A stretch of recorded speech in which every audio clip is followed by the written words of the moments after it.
Isang magandang araw po sa inyo lahat mga kababayan ka-Pokemon. PokeJess, ang PokeRev ng Pilipinas.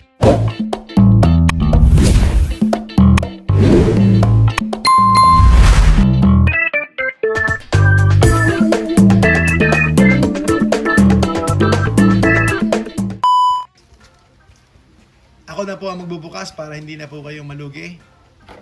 Okay, poster collection kasi nahulog siya ng 2 beses. Bubuksan ko na lang siya. Tawag ng mga audience natin dito, hulog buff.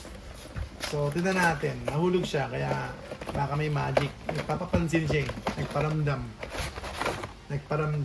Parang may mayroong spiritong kumakatok. Ayan, 3 packs tayo. 3 packs. At saka meron tayong promo rito. Kung gusto nyo, bilhin nyo na po ito. 400. 400 oh. 400 na to. Kasama pati poster at saka box. Okay, 3 packs. 3 packs tayo ng 151. Sige, medyo... Salamat po, Sir Sed. Salamat po. Ito naman, napunit naman. Tignan natin ito. Medyo nakakangawit ito. Uy, merong water energy, tubig, Electabuzz, Rhyhorn, Tangela, Koffing. Uy, sorry, hindi pa nakikita. Arcanine, Tentacruel, Snorlax. Okay. Wala. Next pack, second pack. Let's go! Uy! Tampered kaya to? Hindi tampered yan. Huwag tayo masyadong paranoid. Nangyayari po yun pag wala natin nakuha. Ako paranoid din. Normal lang yun.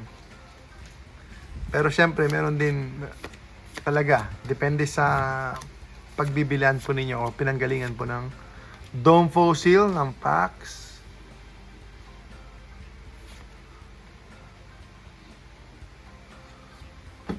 Uy, wala. Wala po. Tampered to, Tampered siguro to, no? Tampered, no? Kasi madaling buksan, no? Pag wala nakuha, tampered. Pag kami nakuha, kapalaran. Horsey, Nidoran, Abra, Diglett, Charmeleon, nagpaparamdam.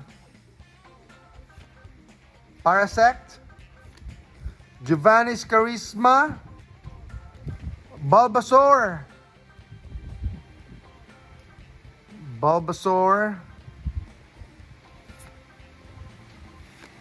wala, tampered. Ay, naku, nahulog. Tampered. Resealed po. Yun lang nangyari sa akin yun 3 packs, wala. Hulog buff nga. Hindi po. Wala pong tampered. Hindi po resealed. Ganun lang yun talaga. That happens. It's part of the game. Mga kababayan ka Pokemon. Ayan.